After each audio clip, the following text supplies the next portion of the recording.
We've been working on morality versus metaphysics. Not versus, morality and metaphysics. We've been trying to look at the two codes of behavior. And we all realize in our consciousness that we're steeped in morality. We cannot help it. We are programmed from birth to act in a way that is socially acceptable to mankind. And does it not create harmony? We have these agreements like don't spit your food on the floor. We teach children that. And then we all end up not doing that. It's wonderful. So there are things and behaviors that are agreed upon for reasons and purposes. But what we want to look at is shifting to something new, a new dynamic. So may I remind you, morality is accepted human behavior of a collective. And morality changes, which we discussed from culture to culture, year to year. The principles of morality is the humans control it. And morality tells you what to choose. That's just the basis of it. You should choose this. This is what we need you to choose in order for you to be a part of us. I loved it when last week when Patrick was talking about them and us. It was so funny. There's always a them, isn't there? And there's always a us. That's morality. Metaphysics is beyond the physical, an understanding of energy, how thought creates and sustains a reality. Metaphysics does not change. The principles of metaphysics do not change because God controls it. It's God energy, God love, God light. Metaphysics allows you to choose individually. It does not require you to choose so we can like you. You can choose individually. All right. The first week we talked about morality keeping us safe in the common group. We talked about how deeply we are embedded with these programs, that certain ways are accepted and certain ways are not. And we needed to remember that we have choices. The second week we talked about changing our stories. Do you remember that one? How we have defined ourselves as a player in a play and we script ourselves that way. No, I'm the housekeeper, so in the next script, I have to still be the housekeeper. Do you hear what I'm saying? Instead of like, oh, hey, wait, I don't have to be a housekeeper. I can rewrite my script, and I could be the Lord of the Manor now. We have that opportunity, and so we talked a lot about rescripting ourselves and giving ourselves more choices. So Patrick last week talked about the moral opinions of others and how judgments of anyone impact us and how to possibly walk in a space where we don't have that preconceived idea that we have to have an opinion of people. And if you missed that one, you should watch it. It was very funny and very user-friendly. Very user-friendly. All right. Morality started as agreements of behavior because mankind was unable to rule his energy. I just want to give credit where credit is due. The idea of group agreements occurred because there was a tribal consciousness and there was a need for cooperation. And if we're all running like mavericks in the world being crazy, there is no cohesive energy of cooperation and nothing can grow. So just the primal instinct within us, we learned that if we bond, we survive and thrive. So we began instinctively, almost the animal within us instinctively knew that. We began to do that, and then over time it evolved, and then it evolved into more than just survival. It evolved into thriving means agreeing, and we're all going to agree on this, whether somebody else agrees on it or not, and it evolved into a collective dance. We're all going to do the same dance. And over time, then control came into a lot of the moralities. Like, well, we'll control everybody if we have them dance this way or do that. So intentionally, in the beginning, it was probably begun as an agreement for safety, and we still hold the idea of morality as safety. We just want to lift it up and probably do something. I just want us to do something different. I just want us to do something different for today in our minds, just something different today. So it has worked. It's fine. It's great. I'm not going to get mad at it. Okay? And when we have morality as a goal, we don't have individual responsibility, do we? And we get to blame people, and we get to be judgmental, and we don't have to take responsibility for what's going on. So it was really about, if I am in this moral group, then I don't have to judge or look at myself. I don't have to look at myself at all because I'm doing what I'm told to do. All right. When our eyes go to self, we have to look at this. So I want you guys to listen as if you've not heard this before. Listen as if you've never heard this before. Okay? All right. What I focus on expands in my world. When my eyes are on myself, what I focus on expands in my world. I create my reality with my thoughts. I create discord, challenges, love, and joy. I create that. My focus and thoughts create, and therefore I am responsible for my happiness. When we really look at the thing of energy, when we really believe we are in an energy being, in an energy world, our thoughts become the form that we're asking to come to us. What you focus on expands. Our thoughts become that form. Got it? Great. I want to talk about sex for a minute. Because when we're talking about morality, a lot of us go into the sexual thing of, yeah, you can't have sex, you can't do this, can't do that. I touched on it in one of my other services. But if we're looking at ourselves energetically, and we realize that when we merge with another person intimately, and it doesn't even have to be the traditional thing that people think of, if it's an intimate sharing of physical body functions, you are swapping energy. And when you swap energy with that person and you leave that person, a bit of them is in you and a bit of you is in them. Do you understand? That engaging is for creation. When we come together, the reason that we exchange energy is so we can create, right? So when we're energetically swapping energy, knowing we're going to take them home with us, they're going to be with us for weeks, days, maybe months, depending on how often we swap with them. And we might, and we're not paying any attention to that in this earth plane, are we? No, because it's ooh la la time. Ooh la la. Done and it's gone. I'm done. You're not done. You're not ooh la la. There's a lot more going on. So if you really knew that, if we taught our teens that, do you think they'd be a little more discerning with the ooh la la-ing? Bonnie's not sure. Bonnie's not sure. But at least they'd be responsible. I am interchanging with you, therefore you will be in my body. I'm creating something with you, so I'm going to kind of align with you. We're doing something to create something here. I don't know what it's going to be, but it's going to be something. Would you be more discerning about how you approached your sexual encounters? Would you be more discerning? I know many people who, look, morality has taken a stand on sex, and there is a reason morality took a stand on sex. I hate to tell you guys. There are so many people that are hurt or harmed sexually because sex is used as power and control. I don't know that there's any one of us in this room right now that does not personally know someone who was abused sexually.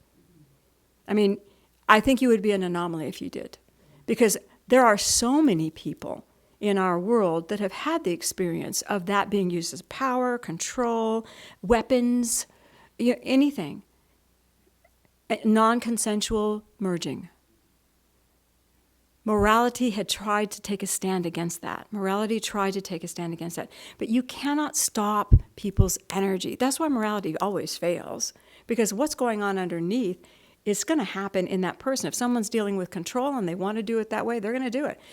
But let's look at it metaphysically. If we go to it energetically, and you know the power of who you are energetically as a being, would you even draw someone to you? Because you would be going, I don't know if I want to create with you. You would be going through your checklist from the first. Does your energy vibrate with me? Do I want to create with you? I don't think so. So you would not draw to you someone who would use the energy in a way that would not bless you. You guys getting me? And it's no judgment against anybody. It's just because I don't know what they're learning. I don't want to know what anybody's learning about anything they do. That's for their soul.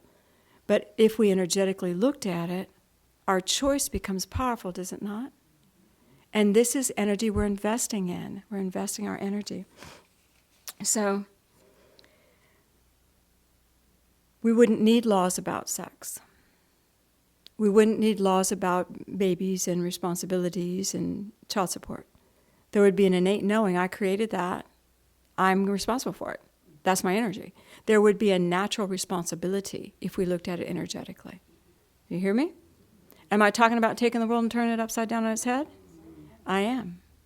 Because we're trying to live this, we want to live this metaphysical, and we need to learn how to do it in a world that does not. That's still morally based. Okay. So, taking responsibility, you can see sex pretty clearly because that's very intimate. Very intimate. Very intimate. And I'm also saying, in marital couples, you know, when you learn to merge in an agreeing way of cooperation and creation, it becomes more beautiful. Becomes more beautiful. And let's say you're partnered with someone who isn't metaphysical. You can still say, okay, I'm going to talk to God and I'm going to ask that this energy that we're about to use to create is used to bring us more money. And your partner will say, yes, do. You go talk to God and get right back here. Get back here. But go do your prayer. You can own your energy.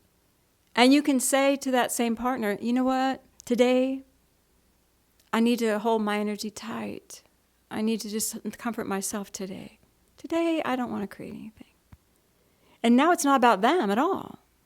It's about you, your energy. Do you see the responsibility of it all? And it creates a beautiful opportunity for everybody involved to realize what's happening. Okay, we're done with that. I just wanted to see if anybody went, shh. As long as you understand the wonderful power within you, you will always make good choices for you. As long as you understand the wonderful power in you, you will make good choices for you. Why is that? Because the power in you is good. The power in you is good. Therefore, you will automatically choose good for you when you understand. Got it? We know we are energy beings. We say it all the time. I'm an energy being. Yay. But if I ask you how much power you had in the world, what would you tell me? I'm a meek little soul. I go to work every day and I get a paycheck and that's it. How do you view your powerful energy being in the world? Do you diminish yourself? Do you look at yourself as that powerful energy being in the world? God said you have the same power in you that Jesus had in him. And he lived it. He lived the energy he had. He lived it. Okay. Every energy being has an identity. Our identity, if we are an energy being, our identity is automatically child of God. God is the energy that we all live in. This is based on our metaphysical perceptions and beliefs. God is the energy that we all live in, move and have our being, the love that sustains all, the love that is all. If I know I am an energy being, then I am a part of that. So God and I are one. I am child of God. I am that. My identity is not my history. It's not my parents. It's not my siblings. It is I am that. Got it? Okay. Can you agree to that in this room? Can you agree to that when you walk outside? Can you hold it? So, okay. Some of you are fiercely saying yes. Fiercely, yes, I can. Okay. All right. Yeah, it's where the work comes in. My goodness. Okay. So, I loved Kelly's song this morning because the reality is when you hear the words in your head, who do you think you are? Who do you think you are? And what do you think you're doing? Where do you think those words came from? Well, it came from someone saying it to you. Have you ever seen a little baby? If we said that to Hazel, you know what she'd do? What are you talking about? I know who I am. I'm a child of God. She has not sucked in a belief where someone said to her, who do you think you are? You need to back down. You need to make yourself small. We are still applauding her. She's not yet 2. We applaud her. We say, you're doing great. We're proud of you. Go, girl. Go, girl. Even she used a word interesting the other day, and I won't repeat it. She said, oh, blank. This is a couple weeks ago. And I was talking to my son. I said, hey, you know what she said? She said blah. And he goes, did she use it in the proper context?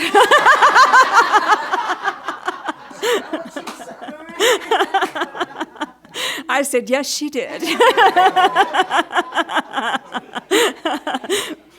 I've not heard it since, so they have since informed that there are better words and possibly cleaned up the teaching platform. But she hasn't sucked anything in yet that diminishes her. David must have been watching a football game. Probably. So, as we hear it in our words, in our head, who do you think you are? What are you doing?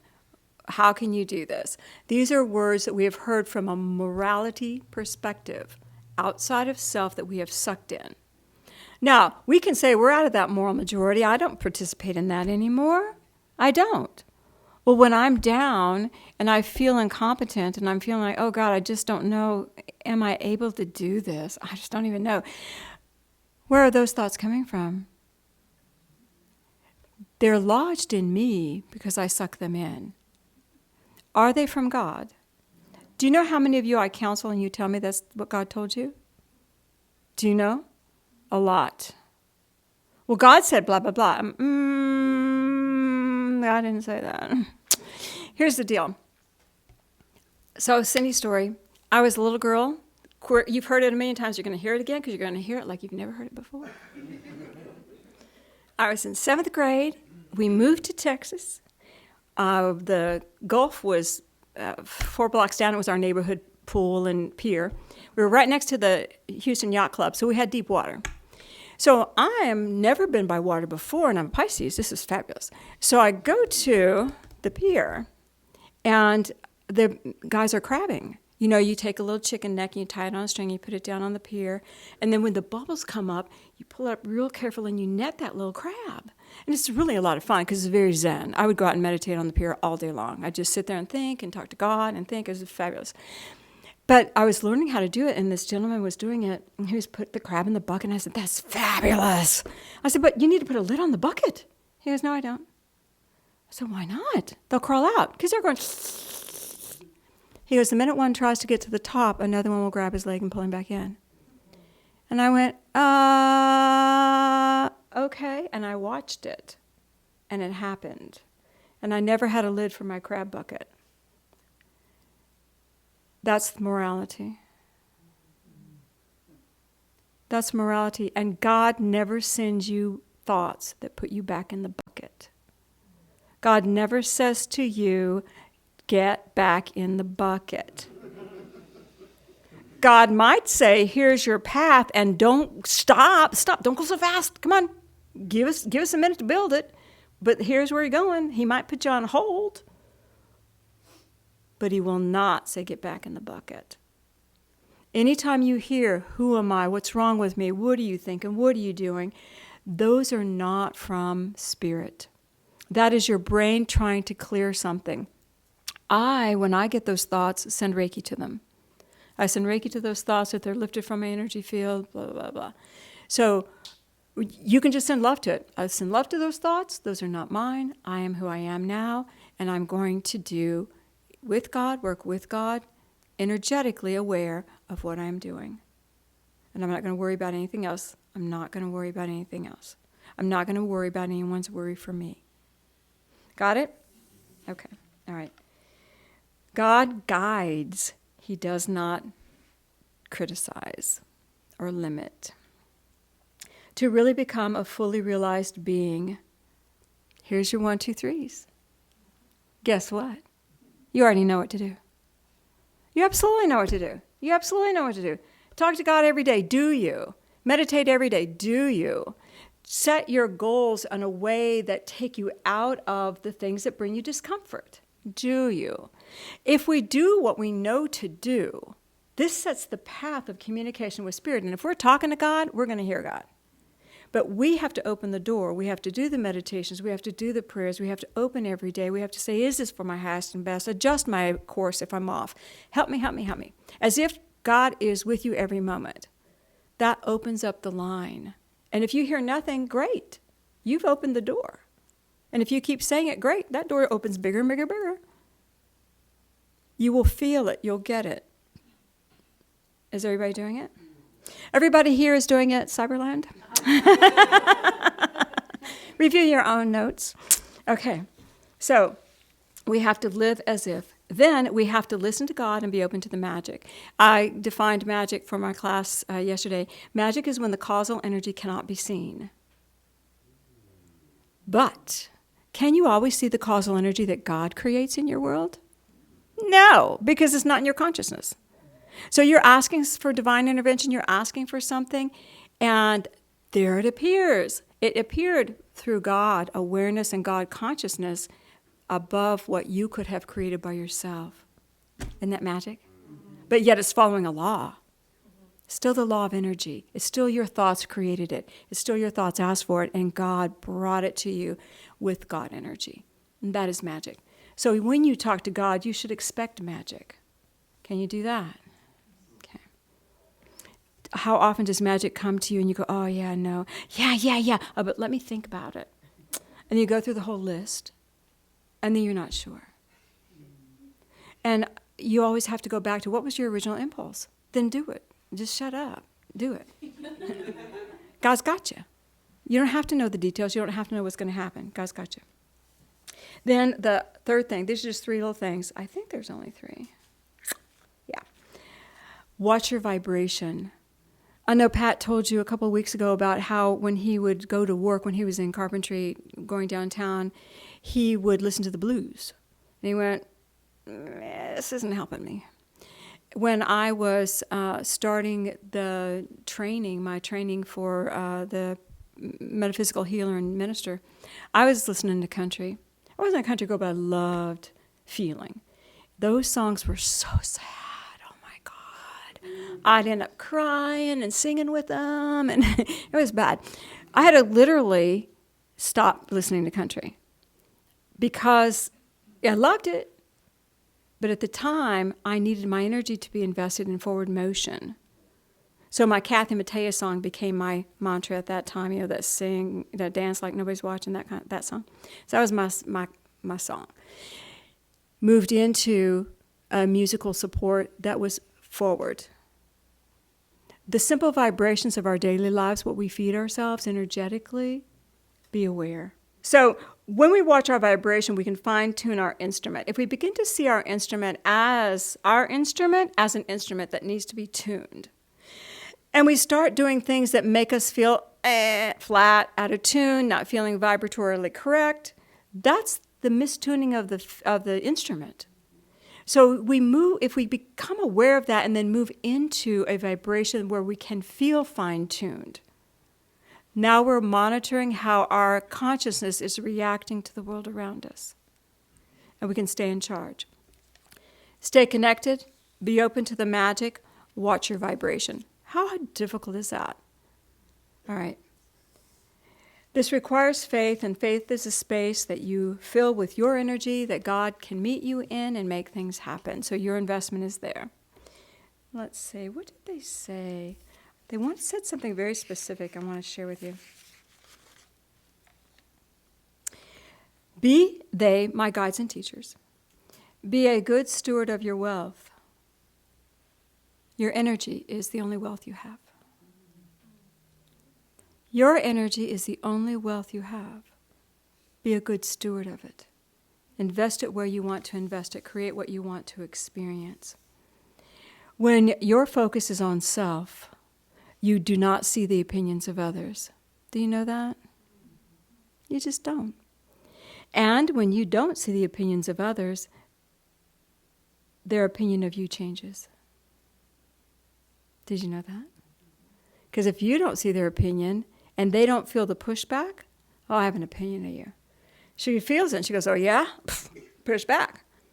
And now we have this beautiful thing going on. She has an opinion of me, and I don't see it. Like, oh, la, la, la, la, la, la, la. There's no pushback. She goes, okay.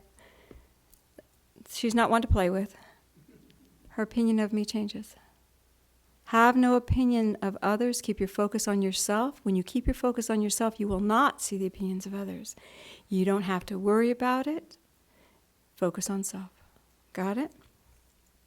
All right. Beliefs held by the majority, have created the past, and they've brought us to this moment. And this moment is very wonderful in many ways, right? Very expansive, very wonderful. We've changed so much of our perception of reality, science, God. We're very, very open. So, if we chose now to really live as an energy being, not even concerned with the opinions of others, just focused on self, what kind of a world would we create tomorrow? I am an energy being and I'm investing with my energy. Can't see it, can you? We can hear the words, but we can't see that world. Because every single one of us has a bill to pay, don't you? Okay? As an energy being, as a child of light, we just think my life is supplied and supported. I am held in a space of safety, love, and peace, and I thrive. If I think that, what does that mean? Does that mean I own my home? No. Does that mean I have a home? No. It means somewhere I'm being cared for. Safety, love, and peace. Maybe the world shifts. Maybe we don't build houses anymore. Maybe we do something different. I don't know. But you see how dramatically what we call this reality could be altered when we truly begin to live as energy beings. Okay. So this is not your homework. David's going to talk to you about how to truly integrate into this world next week. But your homework really is do the steps. Stay connected. Stay connected. Fine-tune your energy. What was the middle step? The magic! Yay! Expect the magic. Expect the magic. 3 little steps that allow us to become more filled with light, more filled with love, and more who we truly are, children of God. Let's go within. Put your feet on the floor and breathe. Father, Mother God, I ask that your infinite love engulf us all now. And I ask that the vibration of your love become palatable, measurable, that we begin to feel it. That beautiful energy of you, perfect light. Lift us up into a space where we can sense and feel it. And Father, Mother God, I call forth a healing for everyone who hears my words. I ask that your love and light begin to move through our energy patterns and unravel that which is knotted. Unravel that which is knotted. Harmonize the energy strands. And we ask for this. We say yes to this beautiful healing of your spirit moving into our energy fields.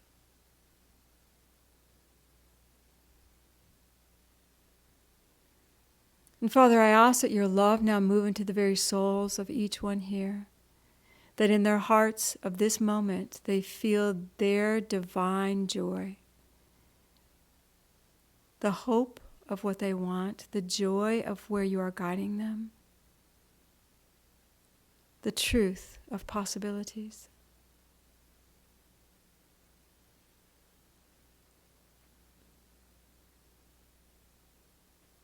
Lift us up, God.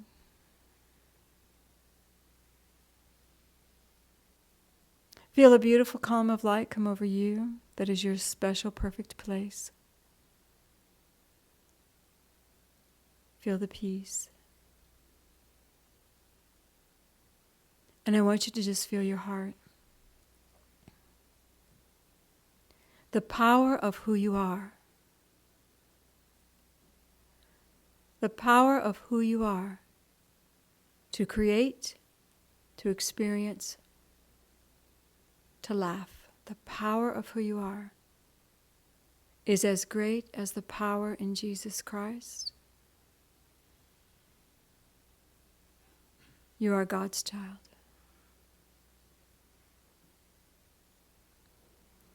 Feel it if you can. If you cannot feel it yet, ask that it open so that you become aware of it as you walk this week. Let me know, Father, Mother God, the power I am. And I know that power is love. Take a breath and just send love to your world.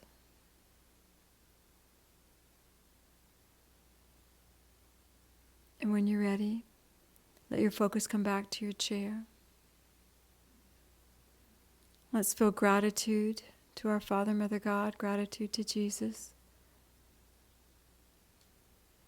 And feel your strength. We thank you, God. Breathe, and you can open your eyes when you feel guided.